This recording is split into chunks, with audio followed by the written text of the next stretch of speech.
آج ہم اسلامی تاریخ کی ایک ایسی غیر معمولی شخصیت کے سفر پر چلیں گے جن کا نام ہے عثمان بن عفان۔ ان کی زندگی آپ دیکھیں گے سخاوت، حیا اور قربانی کی ایک ایسی داستان ہے جو آج بھی ہمارے لیے مشعل راہ ہے۔ چلیں ایک سوال سے شروعات کرتے ہیں۔ ذرا سوچئے وہ کون ہو سکتا ہے جو اتنا سخی ہو، اتنا فیاض کہ اگر اس کے پاس سونے کا پہاڑ بھی ہو نا تو وہ اسے اللہ کی راہ میں خرچ کرتے ہوئے ایک لمحے کے لیے بھی نہ سوچے۔ جی ہاں، یہ شخصیت تھے حضرت عثمان بن عفان رضی اللہ عنہ، ایک ایسے نرم دل اور فیاض انسان جن کی مثال ملنا واقعی مشکل ہے۔ تو آئیے ان کی زندگی کے سفر کو شروع سے دیکھتے ہیں۔ مکہ میں ان کی جوانی کیسی تھی؟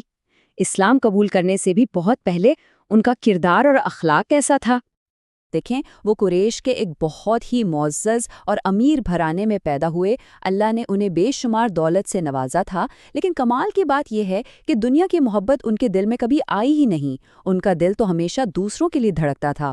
بچپن سے ہی وہ اپنی نرم طبیعت اور مہربانی کی وجہ سے مشہور تھے، اور یہی وجہ تھی کہ مکہ کا ہر شخص ان سے محبت بھی کرتا تھا اور ان کی بے حد عزت بھی کرتا تھا۔ ان کی سخاوت اتنی مشہور تھی، اتنی زیادہ کہ اسلام لانے سے بھی پہلے مکہ کے لوگ انہیں غنی کہہ کر پکارتے تھے، یعنی سخی۔ یہ لقب ہی ان کی فطری فیاضی کا سب سے بڑا ثبوت ہے۔ اب آگے بڑھتے ہیں اور دیکھتے ہیں کہ جب اسلام کی روشنی مکہ میں پھیلی تو اس نے ان کے دل کو کیسے منور کیا، اور انہیں وہ بے مثال اعزاز کیسے ملا جو تاریخ میں کسی اور کے حصے میں نہیں آیا۔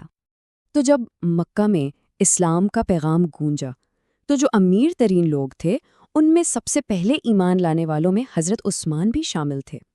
ان کا دل اتنا صاف تھا کہ جیسے ہی قرآن کے خوبصورت الفاظ ان کے کانوں میں پڑے، ان کا دل فوراً اس حق کے آگے جھک گیا، اور بس پھر انہوں نے پیچھے مڑ کر نہیں دیکھا۔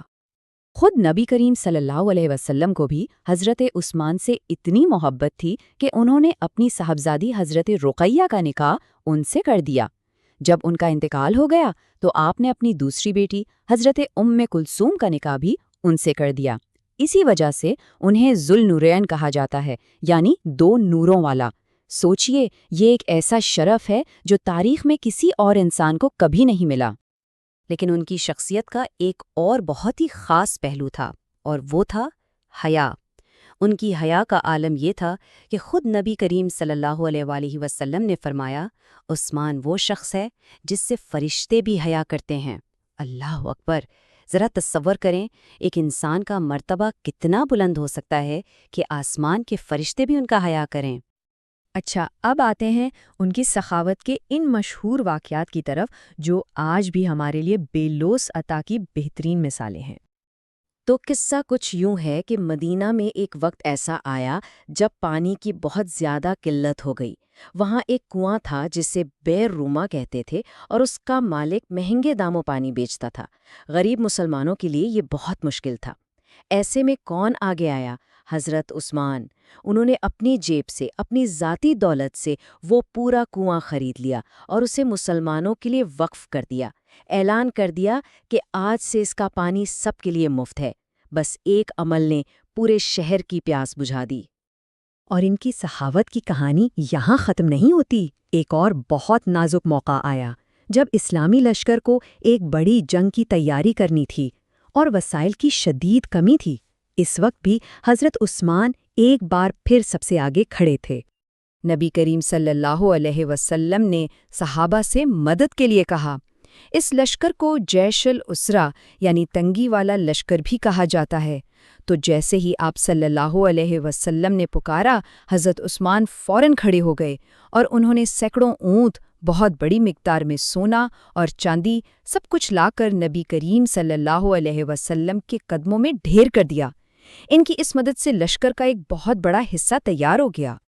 ان کی اس بے مثال سخاوت کو دیکھ کر نبی کریم صلی اللہ علیہ وسلم کا چہرہ خوشی سے کھل اٹھا، اور انہوں نے وہ تاریخی جملہ فرمایا، آج کے بعد عثمان جو بھی عمل کرے اسے کوئی چیز نقصان نہیں پہنچا سکتی۔ سوچیں، یہ دنیا اور آخرت کی کامیابی کی کتنی بڑی بشارت تھی۔ تو یہ تو تھیں ان کی سخاوت کی مثالیں۔ اب ہم ان کی زندگی کے اگلے باب کی طرف چلتے ہیں، یعنی ان کے دور خلافت اور وہ عظیم خدمت جو انہوں نے پوری امت کے لیے انجام دی۔ جیسا کہ ہم جانتے ہیں، نبی کریم صلی اللہ علیہ وسلم کے بعد خلافت کا دور شروع ہوا۔ پہلے خلیفہ حضرت ابوبکر صدیق، ان کے بعد حضرت عمر بن خطاب، اور پھر تیسرے خلیفہ کے طور پر امت نے جس شخصیت کا انتخاب کیا وہ تھے حضرت عثمان بن عفان۔ خلیفہ بننے کے بعد انہوں نے بہت سے کام کیے، لیکن ان کا سب سے بڑا، سب سے اہم کارنامہ وہ تھا قرآن مجید کو ایک معیاری نسخے کی شکل میں جمع کرنا۔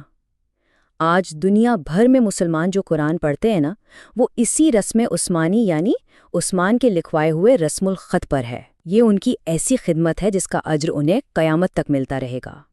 لیکن ہر عروج کے ساتھ آزمائشیں بھی آتی ہیں۔ اب ہم ان کی زندگی کے آخری اور سب سے المناک دور کی بات کریں گے، ان کی شہادت، اور اس میں ہمارے لیے کیا سبق پوشیدہ ہیں۔ ان کی نرم طبیعت کے باوجود ان کے دور خلافت میں کچھ فتنوں نے سر اٹھایا۔ حالات خراب ہوتے گئے، یہاں تک کہ باغیوں نے مدینہ آ کر ان کے گھر کا محاصرہ کر لیا اور وہ اپنے ہی گھر میں قید ہو کر رہ گئے۔ یہ بہت ہی مشکل وقت تھا، لیکن اس وقت بھی ان کا صبر دیکھے۔ انہوں نے اپنے دفاع کے لیے تلوار اٹھانے سے صاف انکار کر دیا، اور وجہ کیا بتائی؟ کہا، میں وہ پہلا شخص نہیں بننا چاہتا جس کی وجہ سے مسلمانوں کا خون بہے۔ وہ امت کو بچانے کے لیے اپنی جان قربان کرنے کو تیار تھے، لیکن امت میں تفرقہ نہیں چاہتے تھے۔ اور پھر وہ دن آیا جب وہ روزے کی حالت میں تھے اور قرآن پاک کی تلاوت کر رہے تھے کہ باغی دیواریں پھاند کر گھر میں داخل ہوئے اور انہیں شہید کر دیا۔ کہتے ہیں کہ ان کے خون کے قطرے اسی قرآن پر گرے جسے وہ پڑھ رہے تھے۔ اس طرح اس عظیم انسان کی زندگی کا خاتمہ ہوا، ایک ایسی شہادت جو رہتی دنیا تک یاد رکھی جائے گی۔ تو حضرت عثمان کی زندگی سے ہمیں کیا سبق ملتا ہے؟ پہلا یہ کہ اصل دولت مال و زر نہیں، بلکہ وہ ہے جو اللہ کی راہ میں خرچ ہو جائے۔ دوسرا یہ کہ جو زندگی دوسروں کے لیے جی جائے وہی ہمیشہ یاد رکھی جاتی ہے۔ اور تیسرا کہ حیا اور عاجزی جیسی خوبیاں ہی انسان کو اصل بلندی عطا کرتی ہیں۔ ان کی پوری زندگی ہمارے سامنے ایک سوال رکھتی ہے، ہمارے پاس جو کچھ بھی ہے، دولت، طاقت، وقت، ہم اسے کیسے استعمال کر رہے ہیں؟